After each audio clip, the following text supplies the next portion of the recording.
Class 10th, very good morning. Today's the term is photosynthesis. कल आपने पढ़ा, last topic पढ़ा था क्लोरोफिल और फोटोसिंथेसिस है।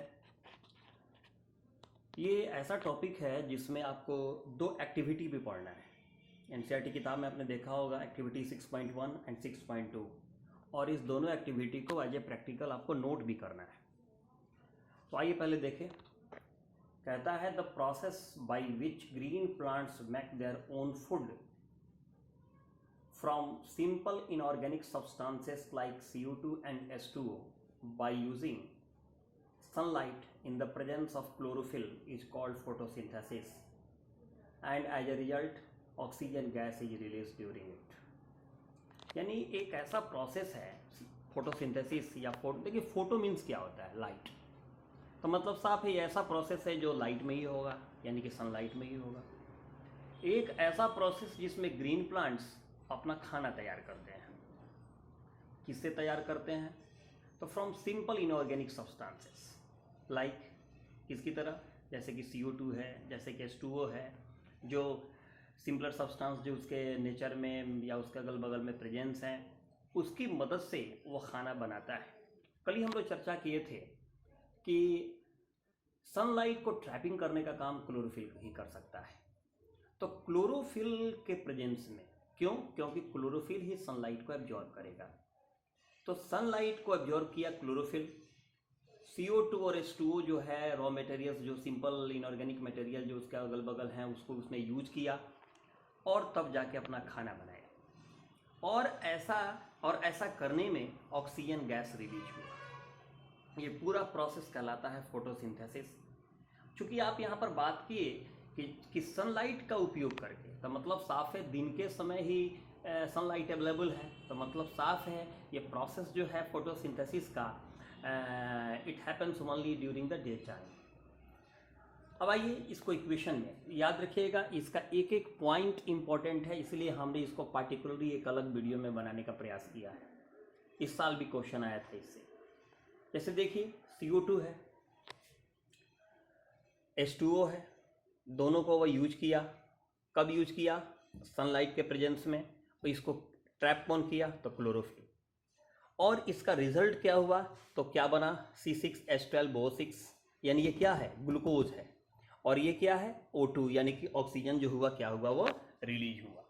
तो अब यहाँ समझना है कि ये जो बन रहा है C6H12O6 ये क्या है? तो ग्लूकोज है। इसका मतलब है पौधे अपना जो खाना है वो किस फॉर्म में बनाते हैं? तो ग्लूकोज के फॉर्म में बनाते हैं। यहीं पर एक बात हम क्लियर कर देना चाहते हैं, जितना वो खाना बनाता है सभी का सभी यूज नहीं होता है। तो जब यूज नहीं होगा, जो बच जाएगा, जो रेस्ट, उसके यूज से जो रेस्ट रह गया, उसको वो क्या करेगा? तो याद रखिएगा, उसको स्टार्च के फॉर्म में वो क्या करता है? स्टोर कर लेता है। इस बात को यही याद रख लेना है कि ग्लूकोज जो बनेगा खाना उसको वो यूज करेगा, जो रेस्ट जो बच जाता है उसके यूज से भी जो बच गया उसको वह स्टार्च के फॉर्म में क्या करता है? स्टोर कर लेता है। अब आते हैं ये फोटोसिंथेसिस क्रिया के दौरान होता क्या है।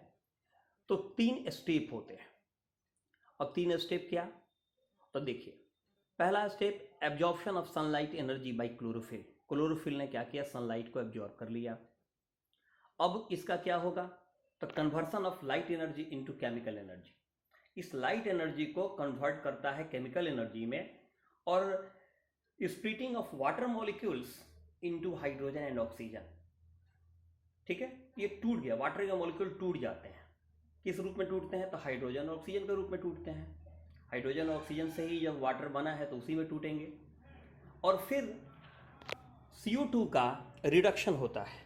किसकी मदद से रिडक्शन होता है? तो हाइड्रोजन की मदद से रिडक्शन होता है। और एज अ रिजल्ट क्या बनता है? तो कार्बोहाइड्रेट बनता है। याद रखिएगा, इस PST बिल्कुल जुबानी याद रहना चाहिए आपको। क्लोरोफिल ने सनलाइट को एब्जॉर्ब किया, वह लाइट एनर्जी केमिकल एनर्जी में क्या हुआ? चेंज हुआ, और वाटर का मॉलिक्यूल टूट करके क्या बना? तो हाइड्रोजन और ऑक्सीजन बना। फिर ये हाइड्रोजन इस CO2 को क्या किया? रिड्यूस कर दिया। इसका रिडक्शन हुआ, CO2 का रिडक्शन हुआ, और रिजल्ट के तौर पर क्या बना? तो कार्बोहाइड्रेट बना। अब एक चीज़ और बता दें कि जो डेजर्ट प्लांट्स हैं वो वहाँ पर क्या होता है, वहाँ पर दिन के समय क्लोरोफिल जो है सनलाइट को वो ट्रैप करके रखता है, लेकिन आगे की जो अधिकांश जो वर्क होते हैं वो ड्यूरिंग नाइट के समय ही होते हैं। वहाँ पर सनलाइट को वो एब्जॉर्व कर लेता है और उसको ही वो रात में फिर जो है बाकी जो है लाइट एनर्जी को केमिकल एनर्जी में तोड़ना या फिर उसका CO2 का रिडक्शन होना, ये सभी क्रियाएं बाद में ही होती है। अब इससे जुड़ा हुआ दो एक्टिविटी है, एक्टिविटी 6.1, 6.2। ये दो एक्टिविटी है, पहले पढ़ना है, पहले आप इसको पढ़िए दोनों में है क्या। तो फोटोसिंथेसिस में ये फोटोसिंथेसिस से जुड़ा हुआ जो है ये दोनों का दोनों ये एक्टिविटी है। फर्स्ट एक्टिविटी जो है यह बताने का प्रयास करेगा कि आपका फोटोसिंथेसिस के लिए क्लोरोफिल का नीड होता है, ठीक है। तो ये जो है आपका दोनों का दोनों एक्टिविटी पहले आपको पढ़ लेना है। पढ़ने के बाद मैं फिर नेक्स्ट वीडियो में इसको समझाता हूँ, बताता हूँ, क्योंकि तब तक पढ़ लीजिएगा तो मेरे लिए पढ़ाना आसान रहेगा। और ये दोनों एक्टिविटी याद रखिएगा। अभी तो प्रैक्टिकल्स की कॉपी तो मिलेगी नहीं, लेकिन जब मिल जाए, जब सब लॉकडाउन टूट जाएगा, जब अवेलेबल रहेगा, तो इन दोनों एक्टिविटी को आपको तैयार कर लेना है। अभी से ही तैयार कर लेंगे तो फ़ायदा ये रहेगा कि प्रैक्टिकल आपका तैयार होते चला जाएगा और आसान रहेगा। ओके।